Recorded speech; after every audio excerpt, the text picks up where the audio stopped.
Fable II is a game about choice. This is not just the usual should I be a boy or a girl choice, though there is that too, but it's about lifestyle. Decisions you make affect your appearance, how people react to you, and even how your dog develops. The morality system is one of the core game mechanics. For example, when you start out as a kid, you're given a choice to either help the town's sheriff or some bandits with some missing warrants. That decision will affect the town much later on, so years later when you come back, if you helped out the bandits, everything's going to look crime-ridden and festering, but if you helped out the sheriff, it's actually going to be a booming economic area, and there's going to be these beautiful houses, and there's going to be shops that you wouldn't see before.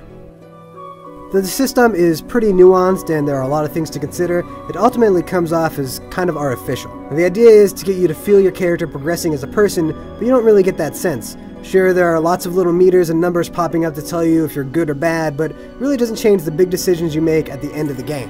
Thanks. You're a lifesaver. Now the expression system is a pretty good idea. It's simple enough, you just hit the right bumper, you bring up an expression wheel, you can choose from a variety of different ways to interact with people. You don't talk to people, you just give them physical gestures, so you can flip somebody off, or you can give them a little vulgar thrust, or you can beg for money, or you can give them a gift. You can do quite a lot of stuff with interacting with people, but ultimately that's an artificial device, because all you're trying to do is move the different meters for how people feel about you. So you're not so much inhabiting a role as you are just sort of trying to manipulate the system.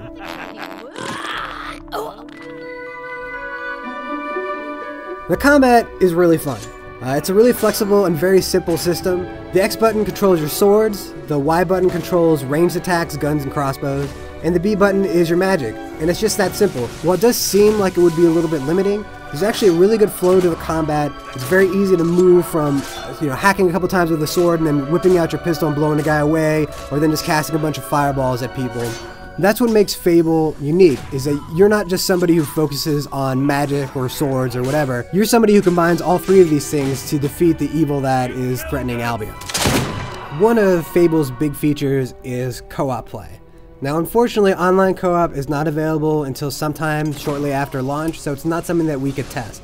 However, online co-op is supposed to work very similar to couch co-op, and the couch co-op mode does actually work in the review build that we have, and it is pretty disappointing. But while it is cool to play with somebody else and have them come into your world, unfortunately the guest who comes in can only bring in their character's stat. They can't bring in their weapons, they can't bring in their character's look. So they're going to look different than they would in their own game, which sort of defeats the purpose. Now you can't go run around with each other and sort of explore what somebody else's world looks like. They can help you out, earn extra experience, you can barter over who's going to get what amount of money, and you can actually combine attacks together to get more experience, so your buddy can hit a guy with one attack and then you can shoot him and you're basically going to get a cool combo that you wouldn't normally get playing alone. Of course, you kind of want to have your character in your friend's game so they can just see how ridiculous you look. And you're not going to get that with Fable 2 co-op the way that it is. Hopefully, they patch it early on so that you can actually see what somebody else looks like. Fable 2 is not the kind of game that's going to really challenge you. But then again, it's not really supposed to. The idea is that you are one of the greatest heroes in the history of Albion, so it makes sense that by the game's end, you can pretty much mop the floor with any creature you meet. You might not even die once the entire time during the game.